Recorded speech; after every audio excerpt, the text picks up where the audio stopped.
Episode की शुरुआत में एक आदमी को दौड़कर जाता हुआ दिखाया जाता है जो हमें फर्स्ट पर्सन गेम जैसा दिखाया जाता है। फिर वो आदमी एक आदमी का सिर धड़ से अलग कर उसे मार देता है। ऑफिस में चीफ सभी को खबर देता है। एक पोस्ट ह्यूमन के बारे में बताते हैं। हमें उसी आदमी के बारे में बताया जाता है जिसने फर्स्ट सीन में एक आदमी को मार दिया था। उसका नाम सांची यागुची होता है। तबुसा बताता है कि ज्यादातर पोस्ट ह्यूमन सीसीटीवी कैमरे में अपना चेहरा नहीं दिखाया करते हैं, पर इसको देखकर नहीं लगता कि ये अपने आप को छुपाना नहीं चाहता। चीफ कहते हैं कि हमारी किस्मत अच्छी थी कि एक जर्नलिस्ट उस वक्त वहां मौजूद थी। टबुसा पूछता है कि उसने सिर्फ एक हाथ से उसका सिर कैसे उड़ा दिया, तो बटाओ बताता है कि वो आदमी एक प्रोफेशनल बॉक्सर भी था और उसके एक हाथ प्रोस्थेटिक की भी थी। चीफ मरे हुए आदमी के बारे में बताते हैं जिसका नाम तादाकोरो होता है और वो एक सेक्रेटरी जनरल था और उस वक्त बॉक्सर पोस्ट ह्यूमन के बारे में पता लगाने के लिए कहते हैं। वो सभी वहां से निकल जाते हैं उसकी तलाश में। ये रोबोट आपस में बात कर रहे होते हैं कि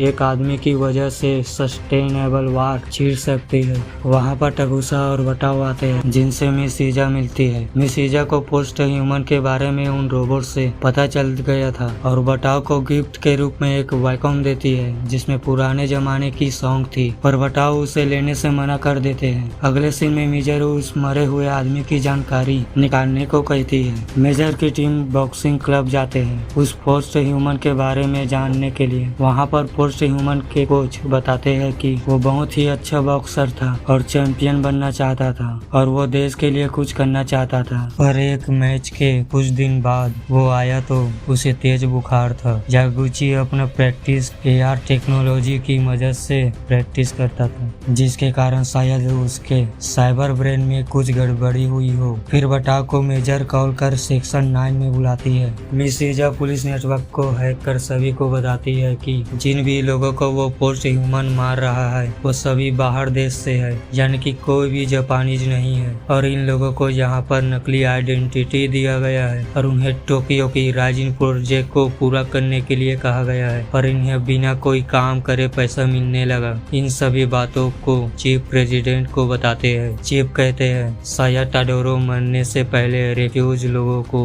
काम कम दाम में करवा रहा था, इसलिए तादरो को उस पोस्ट ह्यूमन ने मारा हो। एक बात और कि जिस कंपनी को टोक्यो राइजिंग की प्रोजेक्ट मिली थी वो आपके पिता की कंपनी है। आपके पिता को भी खतरा है। अब आप उनसे बात कर देखिए और प्रेसिडेंट मान जाते हैं। अगले सीन में बटाओ पुलिस कैमरे की मदद से सीसीटीवी कैमरे में पूरे शहर में छानबीन करने लगता है, पर यागुची कैमरे को भी हैक कर लेता है और किसी को भी दिखाई नहीं देता और एक जगह जाकर रुकता है। यहाँ पर इन लोगों को प्रेसिडेंट के बारे में पता चलता है कि इससे पहले अमेरिका में वो बहुत देर तक काम कर रहे थे और फिर बिजनेस करने लगे और जापान में आकर अपने बिजनेस को बढ़ाया। फिर कुछ ही सालों में यहाँ का प्रेसिडेंट बन गए। फिर मेजर बटाओ को कॉल कर बताती है कि प्रेसिडेंट के पिता सांची की जान शायद खतरे में है और उनके पास पहुँचने को कहते हैं। और इधर मिस्टर सांची अपने घर में पहुँचते हैं और दरवाजा खोलते ही यागुची सांची की धड़ अलग कर उसे मार देता है। कोई भी उसे देख नहीं पा रहा था।